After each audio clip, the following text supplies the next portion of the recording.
عليكم ورحمة الله وبركاته. معاكم توته من مطبخ حلو حادي. لو اول مرة تشوفونا اشتركوا في القناة وفعلوا زر الجرس عشان يوصل لكم كل جديد. هنعمل النهاردة البابا غنوج بطريقة سهلة وبسيطة، وبجد مفيش اجمل من كده. طعمه وريحته حكاية. هنعمله بطريقة سهلة قوي قوي قوي ومش مكلفة خالص.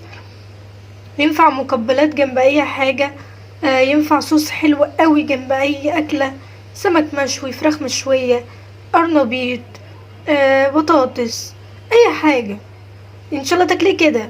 يعني انا ساعات باكله كده بالعيش، بجد تحفة. يلا بينا نبتدي ونشوف معانا مقادير ايه.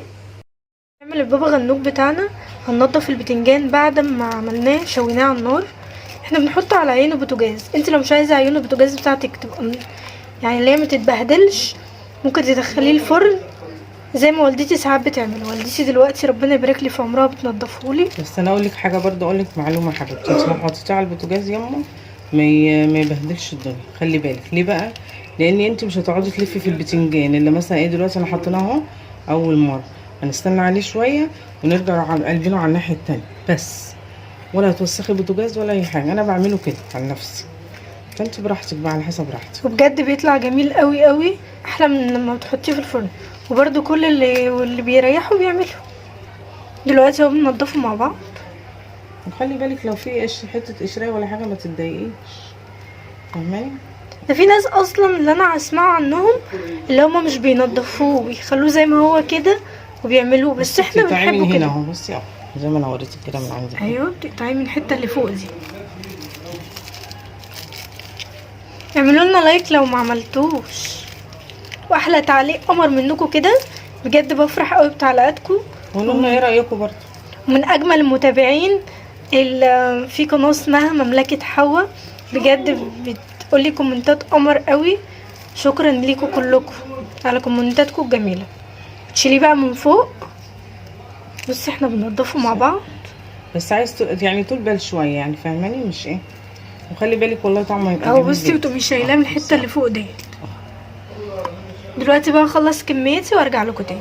احنا عشان نعمل بتنجان ان شاء الله باذن الله، نص ليمونه، نص ليمونيه، ومعانا نص معلقه توم، اللهم صل وسلم على سيدنا محمد، ومعلقتين خل او معلقه، ومعلقه زيت، وحبه كمون، وادي الطحينه، وحبه كزبره.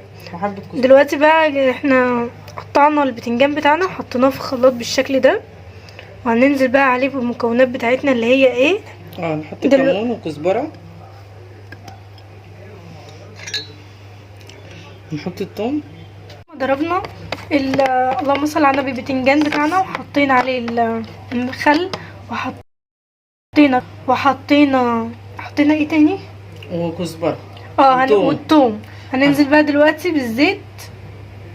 مش ده احنا حطيناه. ننزل بقى بالزيت بتاعنا، وهنحط نص ليمونه.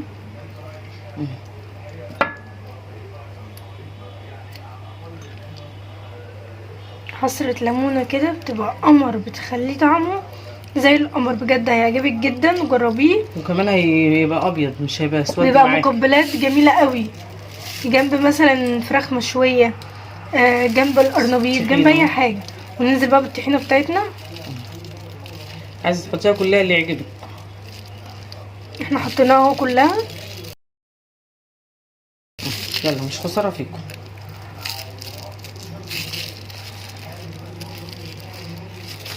والدتي بتضحي. مش خساره فيكم. نحط بقى حبه ملح وندوق. حطي بقى ملح بتاعك ودوقي. مالح مثلا، لو مالح تحطي له رشه سكر صغننه. مظبوط ملحه. لا ما انت تحطيش اي حاجه. ودوقي يا حبيبتي، ما تحطيش. بصي نصيحه من ام لبنتها، اما تيجي تملحي حاجه ولا تظبطي اكلك او اي حاجه، حطي ودوقي.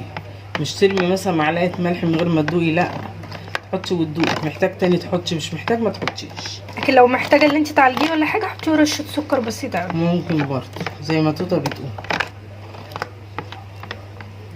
بصي بقى تدوقيه بقى ويفتح نفسك والله. بجد ريحته خلياني مش قادره. والله يفتح نفسك. جميل قوي قوي قوي. عارفه مع سمك مشوي، مع تشوي همبرجر، تشوي لحمه، فراخ، اللي نفسك فيه تعمليه. بيبقى جميل قوي. حتى لو هتاكليه كده جنب المكرونه، تعمليه جنب القرنبيط، بيبقى حكايه بجد. جربيه وان شاء الله يعجبك جدا جدا جدا. بصي شكله بس انا بقى ما عنديش جميل جميل بقدونس عشان قوي. ارش عليه. لو انت عندك بقدونس رش عليه، وتروحي رشه ايه حبه كمون كده ما تيجي تحطيه على الاكل. وصلنا لنهايه الفيديو يا ست البنات، والسلام عليكم ورحمه الله وبركاته. يا رب الفيديو يكون عجبكم جدا جدا. اعملوا لنا لايك وتابعونا، اعملوا لنا احلى اشتراك كده عشان يوصل لكم كل جديد. اكتبوا لنا تحت في الكومنتات قولوا لنا انتم منين.